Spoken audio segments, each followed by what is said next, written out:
graph should be positive because we're wanting to know which one of these is y, which one is the original. And since y double prime is less than 0, we are concave down. So we're looking for an increasing concave down function. The only one that is always increasing and always concave down. Any questions about that one? Today we're going to be doing optimization problems.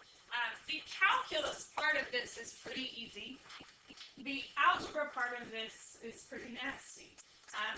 It's word problems. So if you were good at word problems in Algebra 2, you would still be good at word problems now. If you were bad at word problems in Algebra 2, then we're going to hit those same problem types.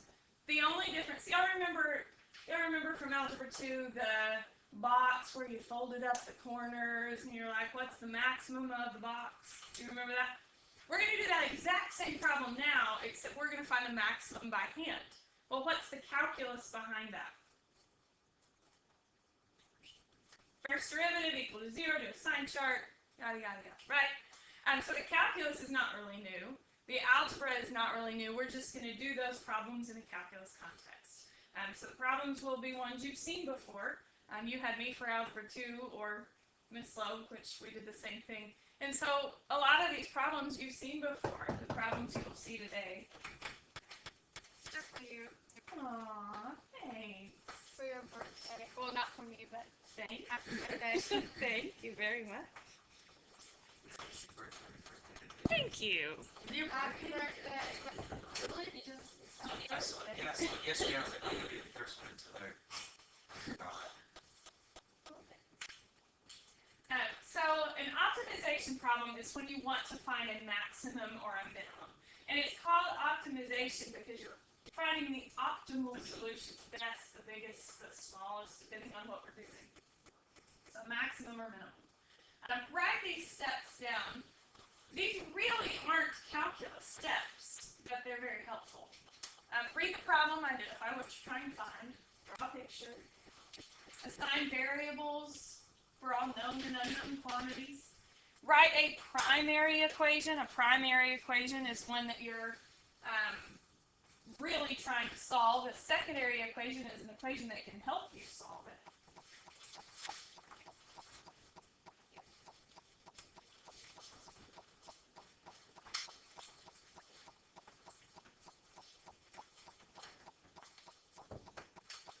Take the derivative, set equal to 0. So calculus is 6, 7, and 8.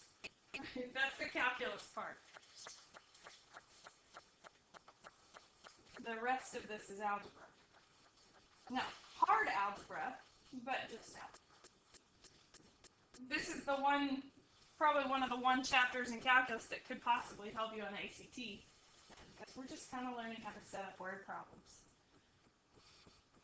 We will do some really yucky ones. The good news is the AP exam lately has kind of stayed away from the nasty word problems, and they've kind of stuck with some that are a little easier to set up, but we will be prepared for anything, just in case.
Example 1 says, suppose x and y are two numbers whose sum is 20.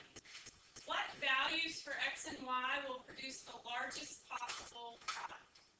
Okay, how do we set that up?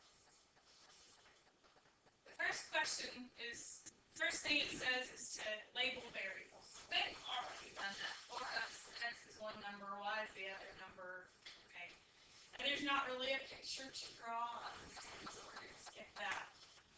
But I can set up what's called a primary equation and a secondary equation. The primary equation is what am I trying to maximize or minimize? So you tell me, what am I trying to maximize? The product. So what is the equation for the product?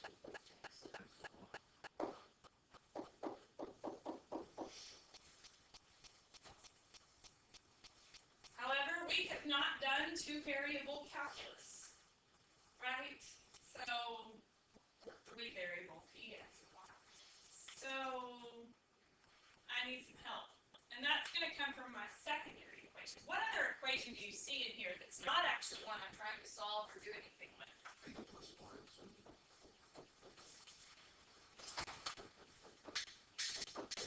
So I can use that secondary equation to get my primary equation to be an equation in one variable. It doesn't really matter which variable you use. You can use either one. Makes no difference.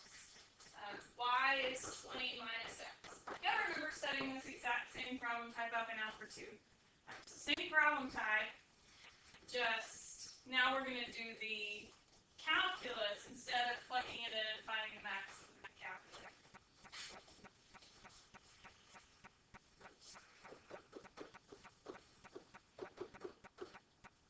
Okay. If I'm going to do calculus on something, I'd like to simplify the algebra first. So that is 20x minus x squared. That is an equation for the product of x times y. Okay, so I've made it to number 6. Take the derivative of the primary equation, set it equal to 0 and solve. Use the first derivative test, find relative maxes and mins. If you want a max or min on a closed interval, be sure to test endpoints. Does it give us any interval for these two numbers? They could be anything, couldn't they? Will some word problems have intervals even without specifically stating them? Like, if I'm making a fence, I can't have negative amounts of fence, right? So you will have some endpoints that are not stated specifically that we'll have to think about, and we'll talk about that when we get to a problem like that.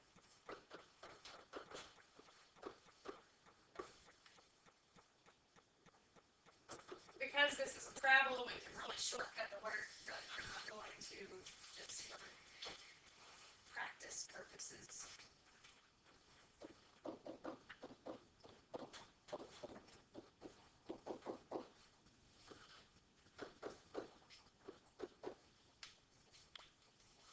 Number less than 10 would give me a positive, a number greater than 10 would give me a negative.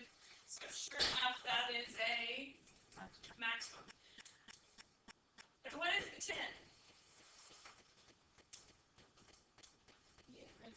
Yes. What am I supposed to find? And y. Well, what would y be? 10.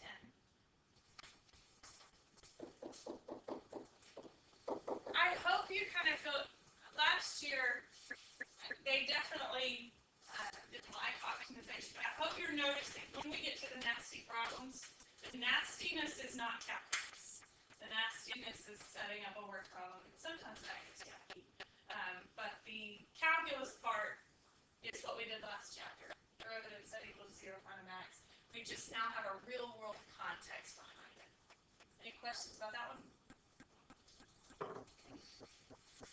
This problem, you've done this one before, haven't you? In Algebra 2. Did you do it again in pre-cal? Just say something again in pre-cal? Don't think so.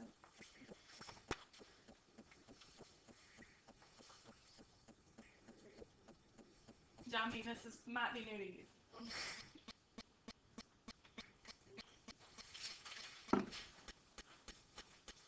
Can y'all see where I got some of those word problems on that word problem packet we did in Algebra 2?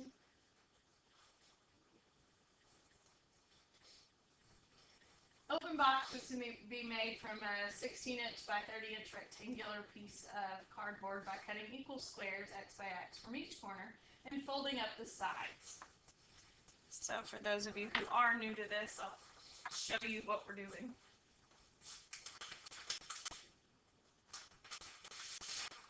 So a piece of paper, cutting out the corners, same size on each corner.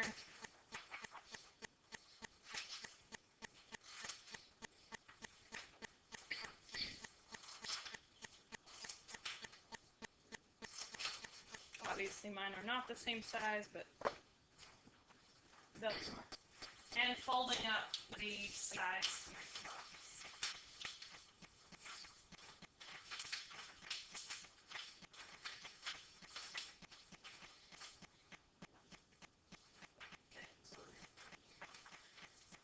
So, we want to maximize volume. What's the primary equation? Length times width times height, right? So those are kind of the variables I'm interested in. Volume is length times width times height.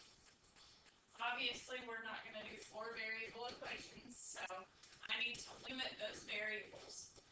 Now, a lot of times I'll write one secondary equation, but this one we kind of have 3 different secondary equations. We have the height, the width, and the length. If I look at my picture,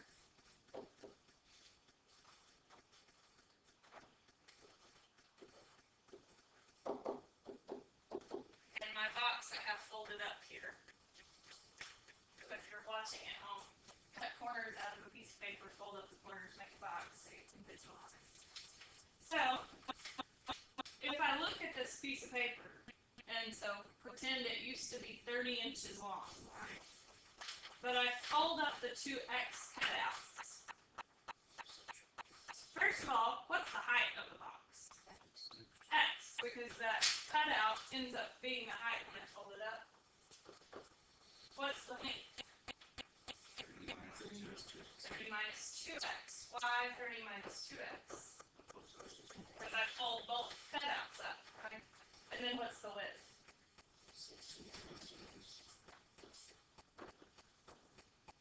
Any questions so far? So my volume equation is 30 minus 2x times 16 minus 2x times x. Do some algebra, FOIL that out, and simplify it so we can take derivatives. 16 times 3 is that 480. 480. You'll check as I'm going. Minus 60 and minus 32 is minus 92.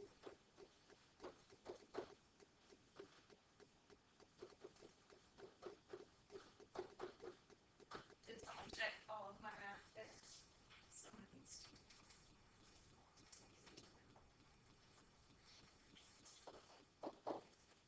480 x minus 92x squared plus 4x. That is an equation for volume. So now I'm going to find the derivative.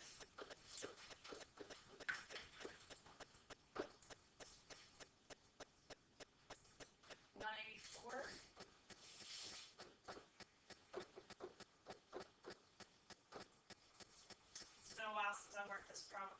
Is 184 divisible by 12?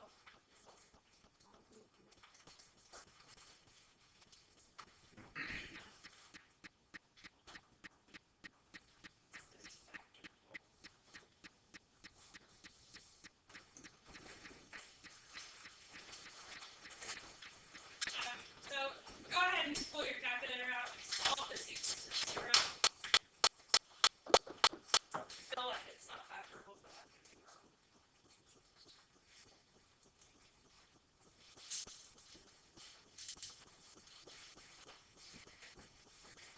You have lots of options for solving in the calculator, don't you? You have quad 3, you have polysmalt, you have graph, you have options.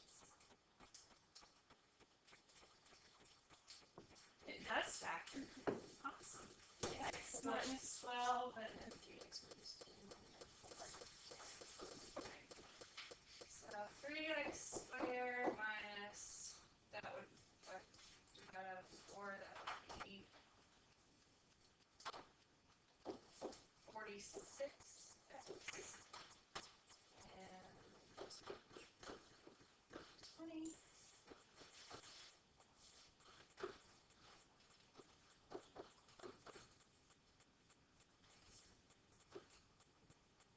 What did we say? 10 and what? X minus 10 and x minus 4.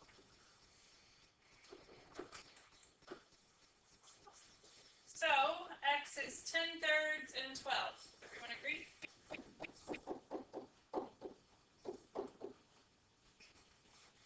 This one does not give us endpoints, but I argue there are some. Why? Can x be anything? What can it be? Can't be negative. Everyone agree I cannot make a negative cut. Okay, so I'm going to mental note. I'm going from 0 to what? 30. I agree I have to be less than 30. I would even say less than that. You got it. Like half of that. Well, I have that. Because I'm doing both sides, so I can't cut more than. So I would argue that's my interval. Why is it kind of nice to know that before I start the next part? So you don't go past that. 12 is useless because 12 is bigger than 8. I can't make a cut 12 units. Well, it doesn't make sense. Now, it probably would work out where that wouldn't be a thing we'd pick anyway, but it's nice to know. Why did you use 16 instead of 30? Smaller. Oh. Because if I can't cut it this way, then I can't. Does that make sense? If you had gone to 15 again, you're going to end up being okay. Just kind of won't make sense on those other parts of that problem. I'm cutting. This was 16 inches. And I'm cutting from both sides. What's the biggest cut I can make? Right. Mm-hmm. So look at this is 16 inches. And I'm cutting this side so many inches and this side so many inches. That's the biggest I could cut. Because half of 16 I can't make. I can't cut more than the paper exists. Does that make sense? I'm sure. we can't cut more than the paper exists. If for some reason I decided to pick 12 as my x value, if you glance back up at the volume equation, it wouldn't make sense. Because then your length, or your width here, would be 16 minus 24, which is negative. That doesn't make sense. I want to have a negative width. It doesn't make sense for those of you. Which part of the eruption? I need to see the bomb students in high class. Madison Decker, Casey Hudson, Chris Coons, Weston Sagely, Dylan Quick, Mariah Conkle, Mackenzie Kelly, Caitlin Joyce, Adam Johnson, and Kaylee Holiday in the high school office. Thank you. There are two approaches that you can take at this point. You could go ahead and do a sign chart. I think we'll learn a lot from a sign chart. Or you could even just stop and do a candidate's test. Does everyone know what I mean by that? Since I have endpoints, I could just stop and find out what's the volume at 0, what's the volume at 10/3, and what's the volume at 8, which one is the biggest. Sign chart will kind of give us a little more insight into that. What's something less than 10/3? 2, 1, right? If I plug that into the derivative, into v prime, I get a negative times a negative, which is positive, and negative. Would you agree on this interval, that is the absolute maximum, because I'm always increasing and always decreasing. So, let's see, question. What size squares should be cut? 10/3, was it inches? Yeah. Squares that are 10/3 inches. So if we did the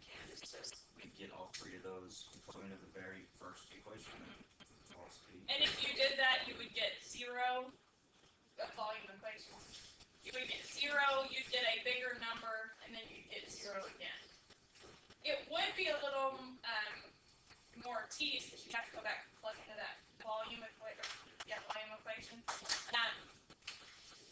This, because I only increased it, only decreased.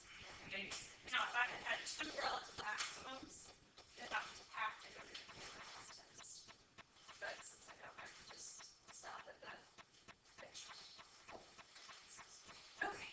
What happened to number 3? Oh, sure.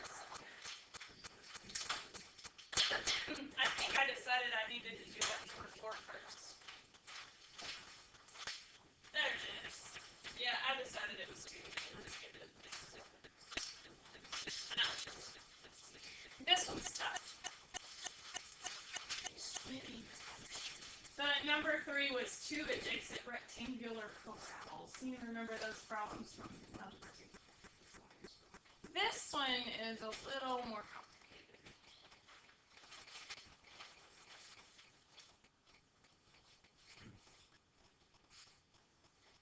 Again, I do want to remind you, what is complicated about these problems? The algebra. So in case you're tempted to say, calculus is really hard today. No. We're just putting some calculus with some really hard algebra problems that you've seen before. So you like calculus better? Oh, without a doubt, yes. Good. Algebra was awful.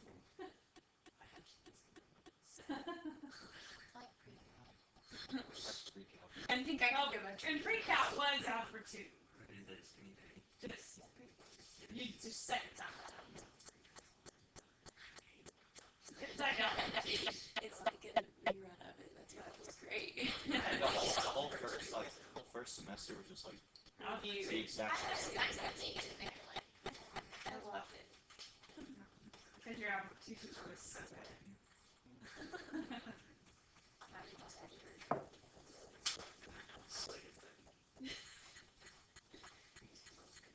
It's just weird. It's nice. I don't know if we actually did this one or not. Well, any word problems. Well, then this is good for you. Hope that ACT score that you're not going to miss. Yeah.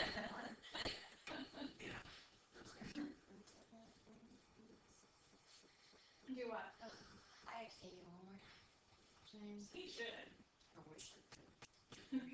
It's full here. There's like 370 weeks or something. Yeah. It's school. At the school, yeah, you can't sign up for it. Oh, I was about to say. You can go to the whole time. Yeah, I know. I forgot about it. And I was gonna keep bringing you back and mom brought it up. I was gonna go say. You can go to, I'm telling you, but you can go to Fort Smith instead. I think Waldron and I heard you. I can go to Google, but we're just gonna just like, I took it Southside one time. Filled up. No, one. Okay, so this one's tough. You all agree? So I'm going to draw a picture, which I did on the last problem too. So I'm swimming in the ocean 1 mile from the coast. So this is the coast. So I'm swimming out here.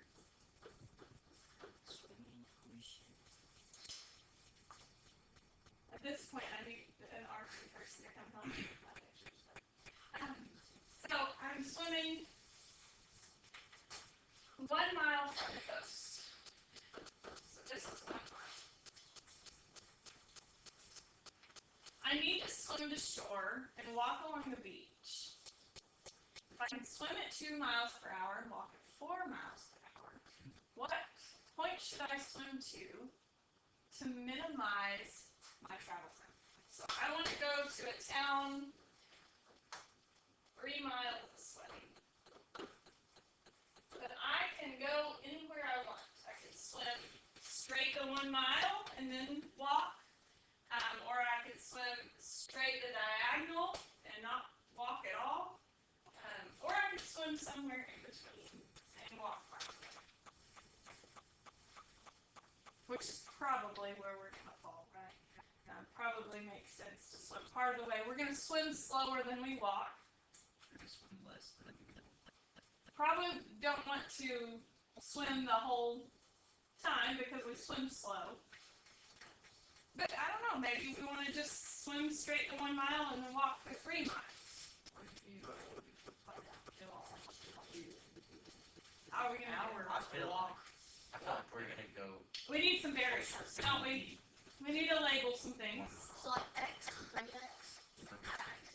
Okay, what I do need to know is how far each leg of my journey is, right? Because then I can find out how long it takes.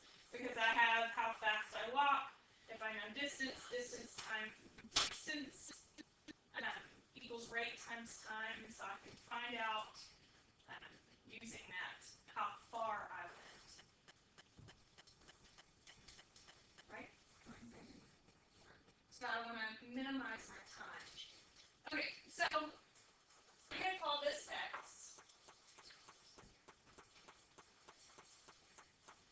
And I'm going to call my walking distance Y.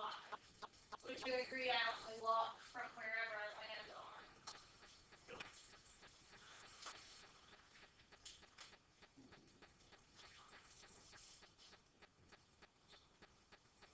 Wait, so the dotted procedure, that's not the dotted line to the town. No, I was part of it. So do you know the answer? But I don't know the answer. That's why I'm leaving it generic. Maybe it's maybe Y is 0. What do we Maybe it's if like that. we saw this equation and I had blue, just like Somewhere in the middle. somewhere in the middle-ish? Yeah. Just so that you can make your variables. Now again, Y may be 0. That may be our answer. Maybe we need to swim straight to the top. Probably not.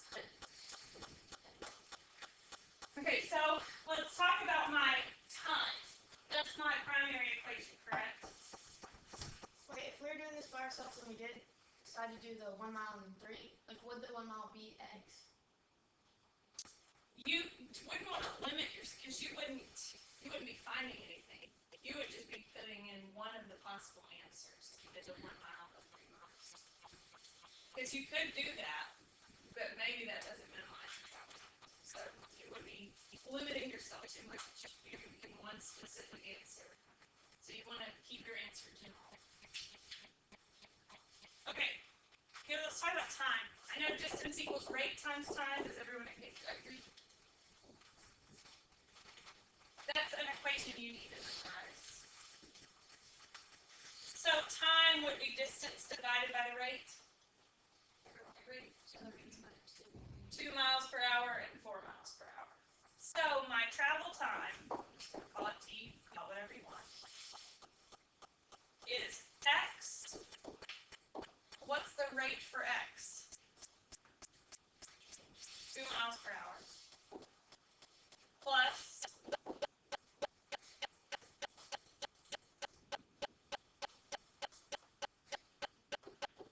Y over 4.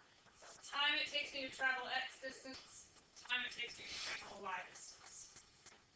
As always, I do not like two variables. So how could I find a secondary equation to get rid of a variable? Can you take that and equal it to 0, but then move it over or something? I want a totally different equation. For 1 mile and 3 mile. Okay, I see a Pythagorean theorem in here, right? Now, this distance here is not really 3 miles, right? What is that distance? 3 miles minus Y. So do you see a Pythagorean theorem here with those 3 variables? And so I have 1 squared plus 3 minus Y squared equals X squared.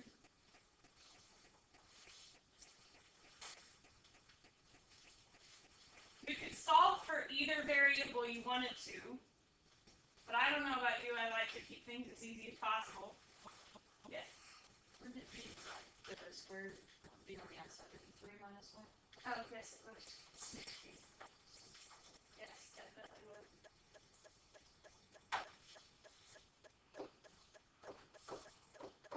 Okay, I can solve for any of the 2 variables, but which one's much easier to solve for?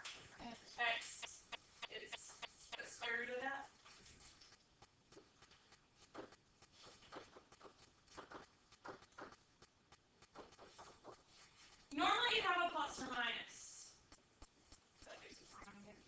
Wouldn't the g square root cancel out that square? No. Why not? Oh, because it's 2 to 2. 3 minus y. It is. But the reason it wouldn't cancel is because of 1 plus in front of it. Miss Kate, Yes, ma'am. is Daniel Kirkendall here? He is.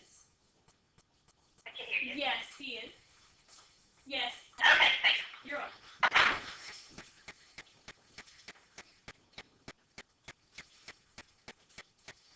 Any questions so far? Wait, so you said it's because there's a plus In front of it? between. So, side note, really quick. Okay, square root of 1 plus 3. Okay? That's 2. The answer to that is 2. Is that the same as 1 plus the square root of 3? No. So you can't do that. So see that? You can't distribute essentially a square root's a power. You can't distribute a power over plus. Just like you can't just distribute a square, you have to FOIL it out. So What if it was a minus? nope. Either one. Plus or minus, you're stuck. Which is okay. That's just gonna be our x. So if you were to do a square root over 1 squared and a square root over the 3 minus y, not the plus b in between the square roots, which would be a new. Yes.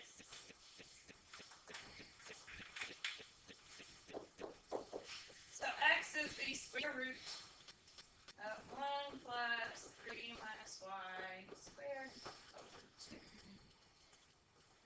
plus y over 4. So this is the first one that the calculus is yet. Before I start the calculus part, let's talk about any restrictions on my variables. So I got x. What can x be? What can x not be?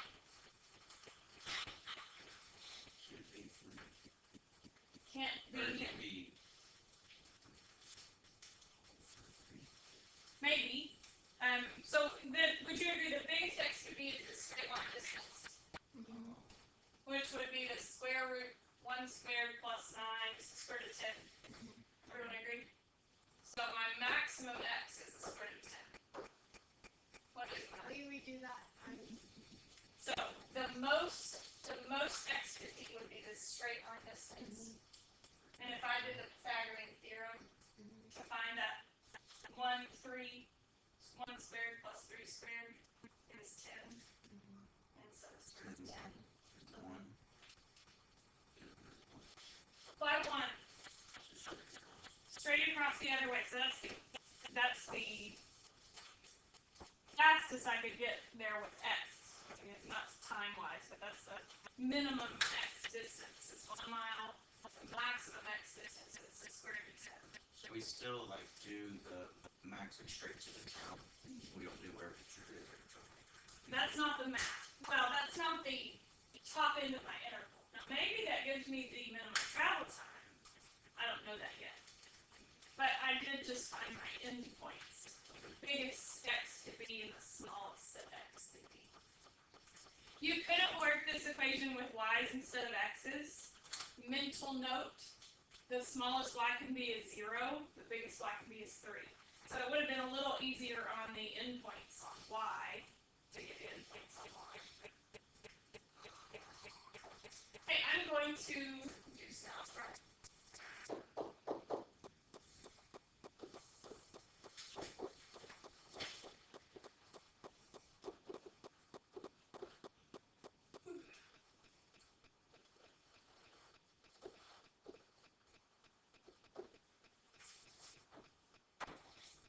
What did I do?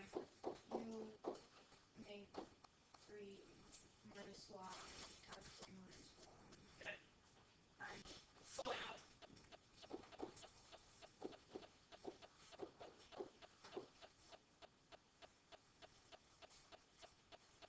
And the reason I would do that is because if I want to take a derivative, it's tricky if it's. Now you could have taken the derivative as it's sat. I prefer simplifying using algebra first. Let's go ahead and do the parentheses power of half thing. Yes. I like that idea.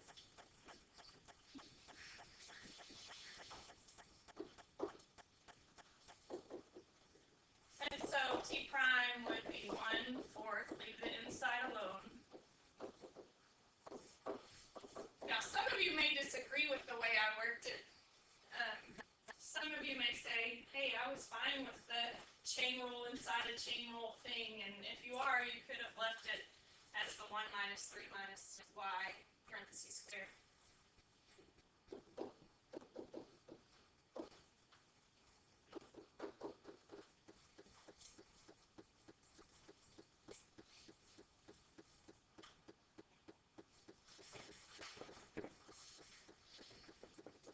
Any questions so far? Now, pay attention to which part of the exam this is on. I am working this as if we are having to do everything without a calculator. So on this, when you take the derivative of y, you don't have to do the y dx thing. No, because that's my only variable, so it's just like it's an x. So I'm just doing the derivative with respect to y. If it's on a calculator part, if you do the derivative graph in your calculator, find out it equals 0. Yeah, so mental note that I'm working this as worst case scenario. Most likely on this problem, this calculator problem, you're going to pick up your calculator a long time ago to find it out. Just for fun, yeah, you calculate this sometime. Like I said, most likely, I'm doing way too much work. Most likely.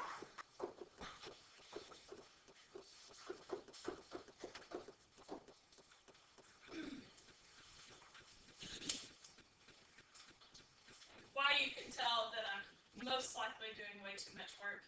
At some point we get to this problem and go, okay, we really need a calculator here. Because if I were to finish this out by getting a common denominator, what happens on that right-hand piece?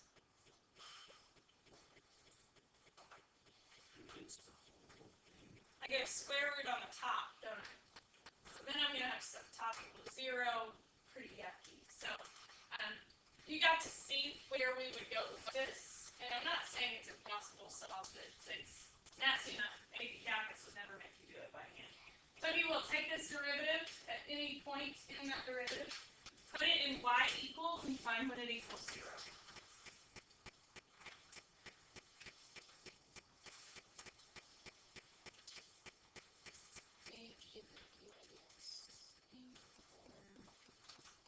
No, since we already found it, you can just type it in.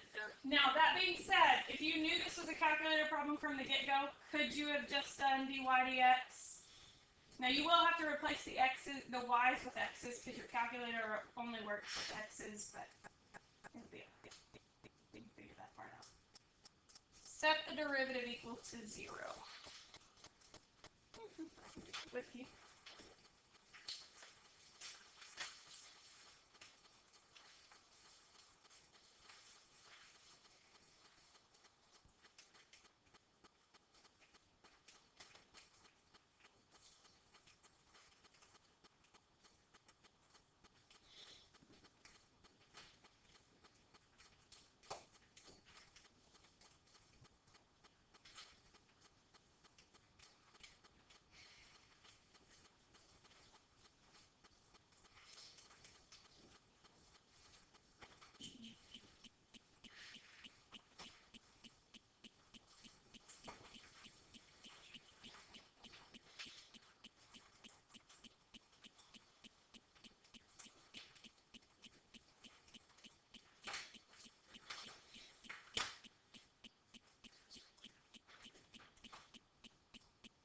2.423. Is that what everyone got? Not to that.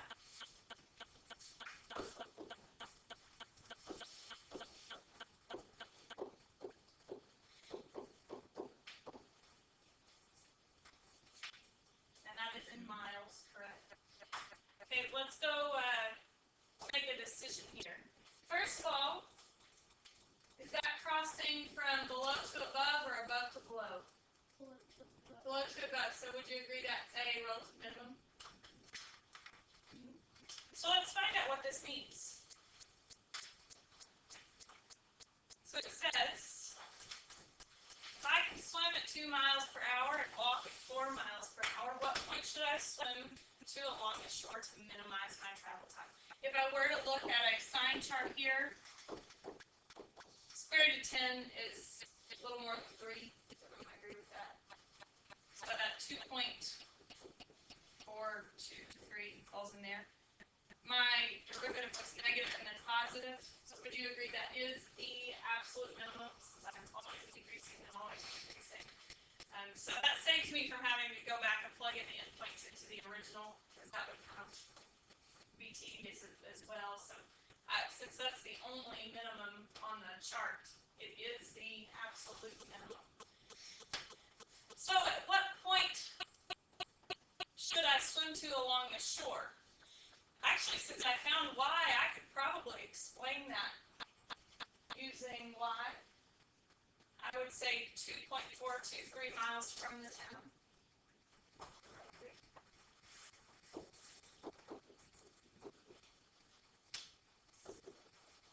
Now let me explain a couple of other questions they could ask that they didn't. They could ask, what was my swimming distance? That would be an x. I just had to go plug this back in to find x. They could have asked for, what is the minimum travel time? Then I would need to plug that y back into the time equation from the original. So those are a couple of different things I could ask. I do want to teach you a cool calculator trick. Say you have to plug this 2.423 into something else. I don't want to have to hold a million decimal places. I'd rather my calculator do that for me. Go to your home screen with that sitting there and type x store as alpha a. What that'll do is store that last intersection you just found as a, and you can reuse it anywhere you want it. So that's a cool little calculator trick. The STL button right above the on button. So that's a good calculator. Alright, that was probably the hardest one we'll do either day. Let me stop there because I don't think we have time to set up another one. So we'll do 3 more examples tomorrow. Other than that, you know the gist. We're setting up our cards. There's one thing, do make sure you find root that doesn't equal to 0. Use your judgment on if it's a calculator problem or not. The ones that are parabolas, probably not calculator problems. The ones that